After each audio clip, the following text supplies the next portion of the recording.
All right, hello everyone. We're back. Hole number 9 here that we're going to be setting up for. And there's kind of two ways that you can go here. What I'm going to do is I'm going to do a berserker ball this time. It's going to be a little bit slightly modified onto what you saw me do last time. And all I'll need is my Apocalypse. And I'm going to go Hammerhead because it has a little bit of extra yardage. So I'm more concerned about that yardage being long enough than I am of using a sniper. Of course, you could always go up to a Cataclysm as well. You're going to forfeit some accuracy. So with a Berserker and a Hammerhead one, it's going to play very close to 1 per ring. And that's because of the extra wind that you have in the extra 5 Powerball. And it will play farther than, so if you have a Hammerhead 6, Hammerhead 5, I believe that they're, 1.1 per ring, 95 accuracy. A level 5, I might not have the distance, so it might be the same as a Sniper 10. But this is going to have just a little bit of extra distance, and we're going to do a modified shot from what you saw last time. Now, you can get away with what I'm going to do with a lesser ball, but you have to get more aggressive with your tee shot. And what I prefer to do, I'd rather play it safe and, easily get into the fairway, set myself up for a very good opportunity, as opposed to getting too aggressive. So if you have Berserker balls, you're going to make your life a lot easier and really increase the probability that you can get this eagle on this last hole.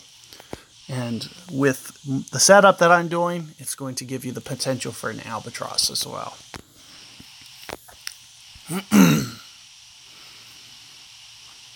So let's take a look at this. I do like this shot. This is a very good method to go.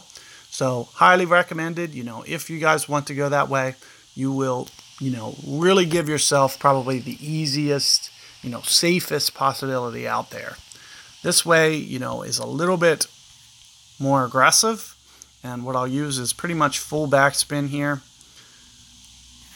Maybe just a fraction less. 3.5-ish. And you can see that I'm staying right around 3 rings short of the edge. And I'll play 7 rings for this ring adjustment. So that was 5. We'll go right about 7.5. Additionally to that, you're just going to see me kind of max curl this out here. Make sure that you do not add power. It's going to be very critical to the success of this. And I'm just using, max phone curl here. And here you can see that it just kind of gets out here towards the edge. Very aggressive with, distance-wise. So you do got to be a little bit careful. But, all in all, very well getting it down there. Give yourself a good position. And with the extra distance that I brought with a Berserker, if I had a Kingmaker, I'm going to have roughly 15 yards less of distance or so, 14 yards less. It's going to be quite substantial. So, about 13, 14 yards less is going to make things, a little bit tighter. Whereas if I get it up and, I hit a bump and it goes, 10 yards shorter, I'm still okay. But you'll see with where I am, I'm going to have quite a bit of room. But here you can see, my opponent going around the long way. Also, very good, well off. But here you can see that I got about 10 rings to play with. And what you'll need to do for this shot is you'll need to take the ball guide kind of past the hole a little bit.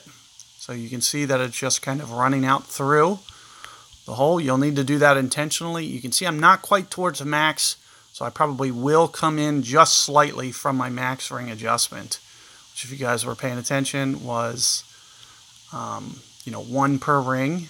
So I won't need to be able to go 1 per ring. So I'm going to come in just slightly from that. Caught a great ball. So you're going to see it shoot over into the middle of the green, but at the very least, you can see very straight, forward, easy approach. Gives you that good opportunity. And with perfect ball, you know, you can at least give it a run for its money and hopefully be able to get that up there. But as I mentioned, you could see I had about 10 yards to play with there.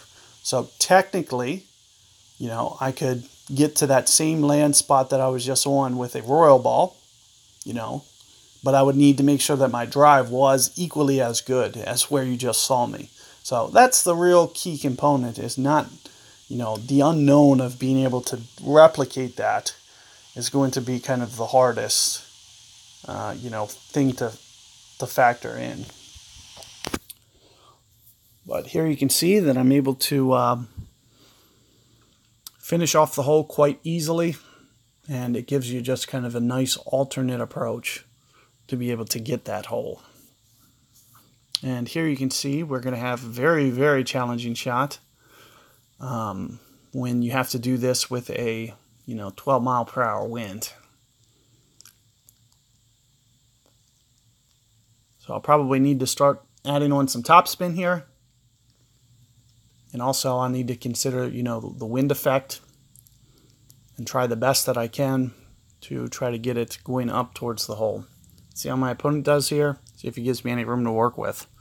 I'd like to see 9 yards. That's kind of, for my opponent going first, that's kind of what I want to see to, you know, consider myself having kind of any real chance.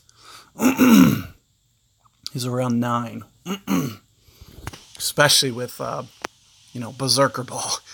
Because being able to get inside that is going to be very, very challenging.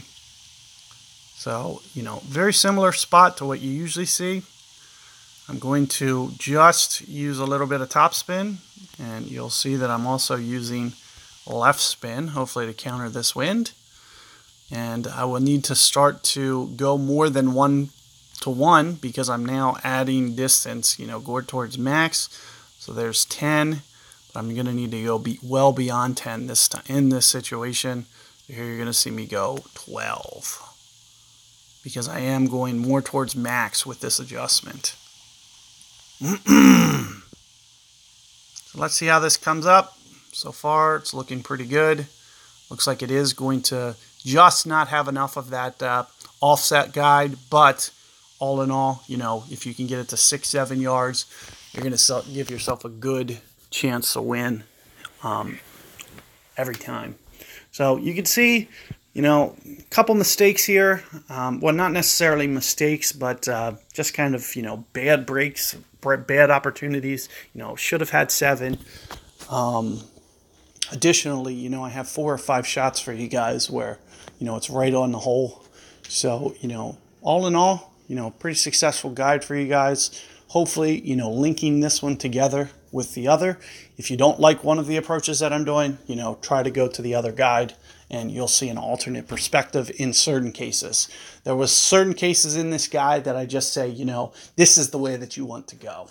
There's pretty much no exception, even if you don't have the curl. You know, I'm thinking mainly at, you know, holes 3 and 5. Specifically, you know, I'm not going to go the alternate way because I think you take out that albatross chance by doing that. And you could see from today's revision, I mean, I was within, you know, half a cup of making both of those for albatross. So, you know, feel free to, you know, look those shots over if you haven't seen them already, and do, you know, maybe look at both rounds just so you can kind of see a perspective thing as, you know, what you should be doing, and, you know, hopefully be able to make that fine tune for you guys to be able to get the hole out, whereas I was unable to. So, you know, good luck with your guys' rounds. If you haven't subscribed, you know, feel free to, and good luck out there, guys.